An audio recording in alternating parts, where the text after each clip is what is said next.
This is a special presentation of the Ticats Audio Network. Hey Ticats fans, digital host Louie B. Man beside me needs no introduction. He's the longest active serving Hamilton Tiger Cat, Simoni Lawrence. And Simoni, when I say that, longest serving active Hamilton Tiger Cat, what comes to mind when I say that? Production. Well, does it hit home though? Like as you're getting ready for another camp with this team, just how long you've been here and what you've accomplished here? Does that hit you?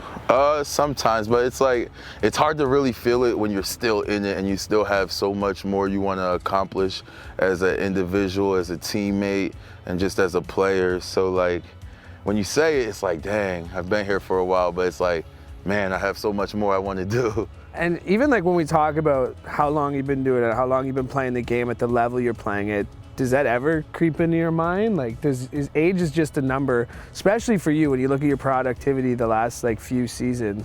Does it ever set in like, hey man, like I'm doing this at this age, or I'm getting better every year? Sometimes I joke about it, but like I try not to put my mind on that or even around that. I always just try to stay in like the competitive nature, you know, like, all right, it's a new year and you have to compete for a job, because that's the reason I love football so much, because it's like, it's so competitive. It's every year you have to find a way to produce. It's like, it doesn't matter. Like every defensive player of the year last year, I got to just figure out what I'm going to do this year. You know, it just doesn't matter.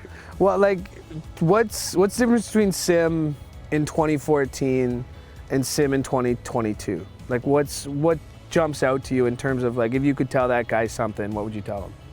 Oh, man, if I could tell Sim 2014, I would tell him a lot.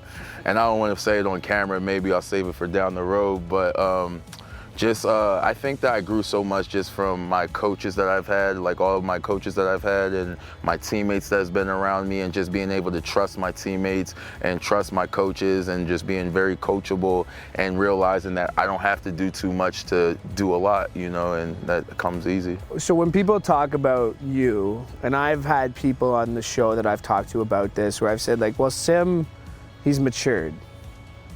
Is that true? Is that a fair statement? Do you think it's fair that, you know, when people who have seen you, people who have watched you play, and they've said, well, Sim's matured, do you think that's a fair assessment? I think you could say that for sure, you know. I mean, I hope you mature. You know, you've been playing football for what, like 10 years professionally, right? So 2014, I hope I grew as a person and as a player, you know, down the road. And I just like to credit that to just like the amazing people that I'm around, like Coach Orlando, first class, Coach Washington, first class, Robin Ross, first class. And it's just like those guys force me to be at a higher level. And, you know, I think it's the people. And you as a pro, how have you changed your mindset physically? Because like I think it's fair to say that maybe 2014 Sim wasn't doing yoga every day, wasn't practicing, you know, meditation, those mindful techniques that you've been doing. So how has that helped you become the player you are today? You know, growing up, everybody always used to be like, football's 90% mental, 10% physical. And I was like, now why are we doing all this running and lifting if it's, you know? And then you like sit down with yourself and it's like, whoa, like you could trick your brain into being like whoever you want to be on the field if you like really focus into it. And like I understand the mental aspect of the game way more than right now in 2022 than I did in 2014. Yeah. So your mindset about the way you approach the game, the way you play the game, hasn't changed that much though, right? I mean, once that whistle starts, once you run out onto this field, I mean, the way you play hasn't changed much, has it? Nah, I feel like I'm pretty consistent with that, you know, like I always joke and say like I would never like touch my mother, but like if she walked onto the field, like she would understand like she's in danger, you know what I mean? Just because that's the way we were brought up, you know. Yeah. So it's like it's like a sanctuary out there on that football field, you know. Like a lot of people always ask the question like, you and Speedy are great friends, like what are you gonna do when he comes out here?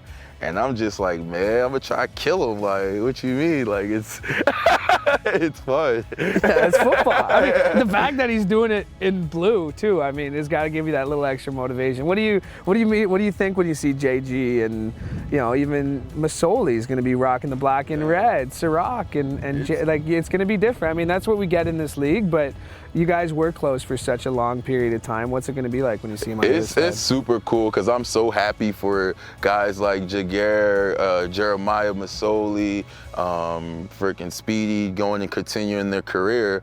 And like, it's always like you're in practice and like you look at Speedy when he catches a ball in front of you like, man, if I was allowed to hit you, boy, you know what I'd do to you. And then like, now it's like all like, oh snap, I get to see what I would really do.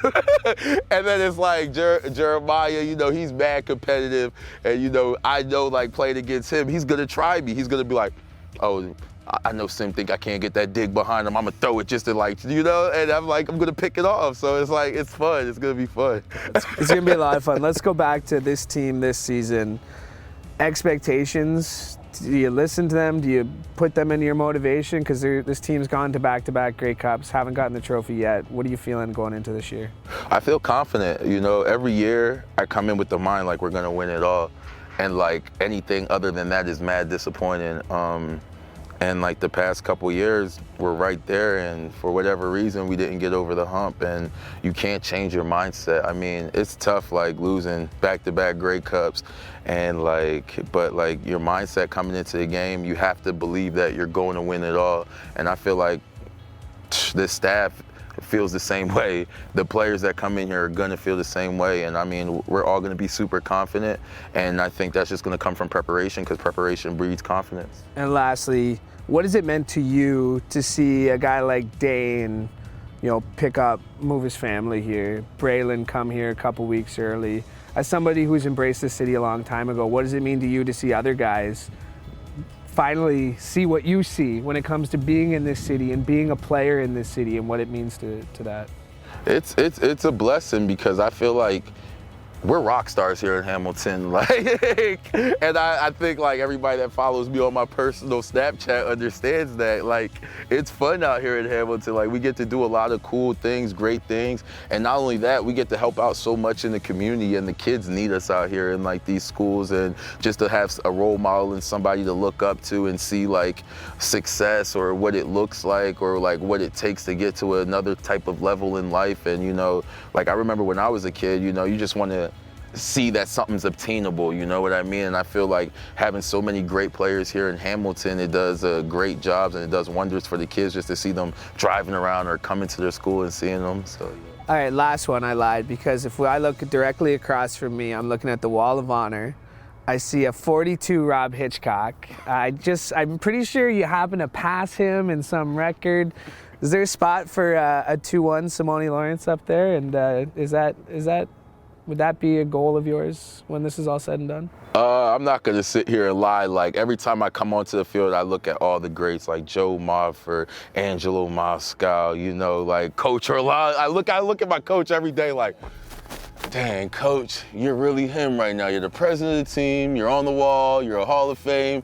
I'm like, all right, here I come. Like, it's just like greatness is right in front of me every single day. So I get to like mimic that every day. So, but like, yeah, it's always in the back of my mind. And like guys like Rob Hitchcock, who led the way, and off the field, on the field, like everybody I sat with a guy at an appearance the other day, huge Rob Hitchcock fan, huge. I was doing everything to take him away from Rob Hitchcock. I was like, all you gotta do, I'll buy you the 21 jersey myself. Like, he watched the first actual Tiger Cat game in like ever. And he was just telling me all Rob Hitchcock legendary stories and stuff. Rob, you're a legend. You're a real legend, you know what I mean?